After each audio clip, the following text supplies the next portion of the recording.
Let's talk about emerging markets. You can't give this stuff away right now, and that gets me excited.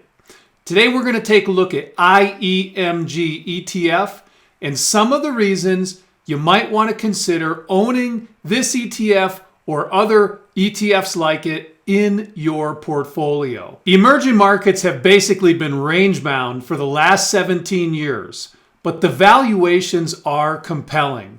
Let's take a look. Let's quickly talk about the structure of the iShares Core Emerging Markets ETF and then move on to reasons why you might want to own it now. This is a diversified emerging markets ETF. The fund has a low expense ratio at 0.09.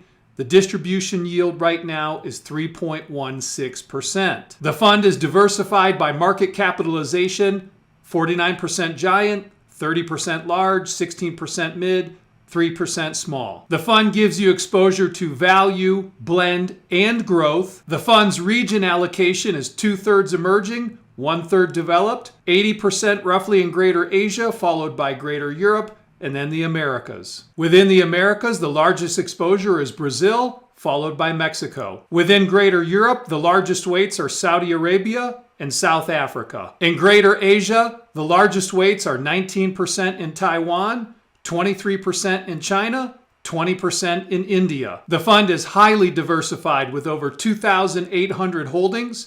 The weighted average PE is only 13.6.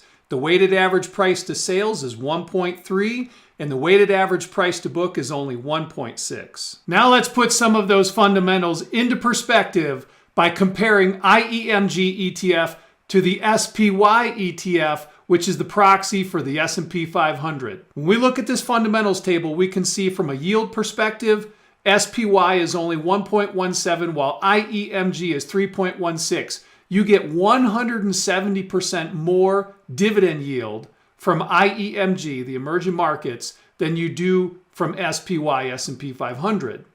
On a price to earnings basis, IEMG is 49% less, selling at 13.6 versus 26.9. The S&P 500 is very expensive, folks. On a price to book basis, S&P 500 SPY 4.7, also very expensive. IEMG only 1.6, 2/3 less. Then when we look at price to sales, we see that SPY is at 3.1, IEMG only 1.3. 58% less on a price to sales basis. Normally, to get a yield like this of 3.16%, you need to buy an individual stock. You don't see that on an index too often. But in this case, we are getting an individual stock-like yield over 2,800 plus securities. We are extremely diversified across countries, across regions, across stocks, and yet we're getting over 3% dividend yield. That's exciting. IEMG does not have the concentration that we see in SPY. The top 7 holdings of SPY, Apple, Nvidia, Microsoft, and others, make up 31% of SPY, compared to IEMG, where the top 7 holdings are only 19%. IEMG pays dividends twice a year, in June and December. The fund was launched at the end of 2012, so what we're looking at here is the last 12 full calendar years of dividends paid on this ETF. The growth has been excellent, 6% over the last 11 years, from 0.877 in 2013 to $1.672 in 2024. Over the last 11 years, we have a 6% compound growth on the dividend. Here's a graph of the IEMG dividends since the ETF's inception in December of 2012. You'll notice that there is some variability with the dividend payments, but the trend is up. 6% growth over the last 11 years. And the reason that you have these peaks and valleys in the dividend is because the dividend is only paid twice a year, June and December. In the last 3 years, we see a moderate degree of correlation at 0.68 between S&P 500 SPY and iShares IEMG. You get some diversification benefit here, but not a lot. And if we extend the time period to 5 years or 10 years, you'll see that the correlation moves up a little bit more to about 0.7. So you do get some diversification benefit with IEMG, but most of the time it's going to be moving up and down with the S&P 500, but just by a different amount. 10-year correlation between SPY and IEMG, 0.7. Here's an illustration for $1 million investment in IEMG since inception. If you had spent the dividends, then your $1 million, the purple line, would be $1,077,000. That's what your principal would be. And what you see here is virtually no growth on the principal since inception. If you had reinvested the dividends, the orange line, today you would have $1.45 million. Almost all of your return since inception has come from dividends or dividend reinvestment. Really low return here.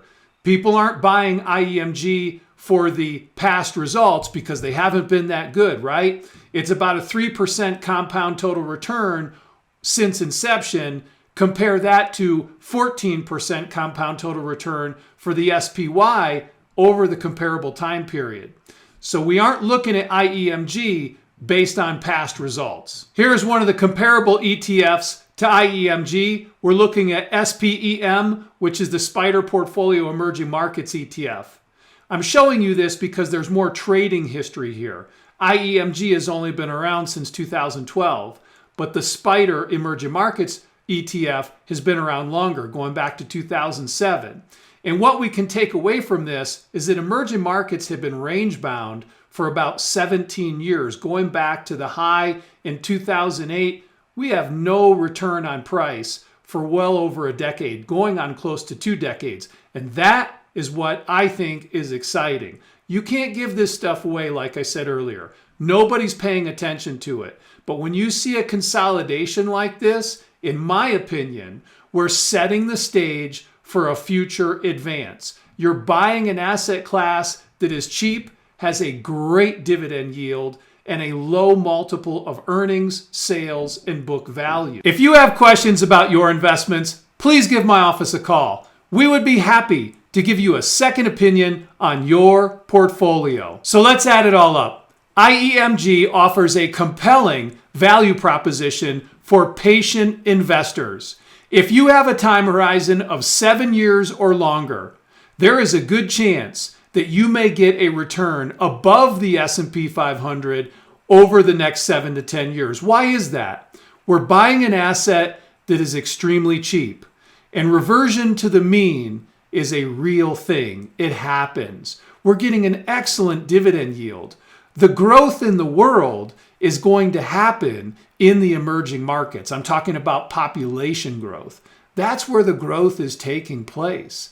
That is where the young people of the world are. So why wouldn't you want to have a piece of that, even if it's a small piece, in your portfolio? I think that for long-term investors, emerging markets have a place in your portfolio. And yes, the last decade plus almost 2 decades of returns have been pretty poor. All of the focus has been on the S&P 500 in the United States.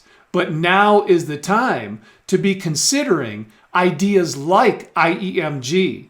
You make money in the stock market by buying things on sale and holding them for a long time.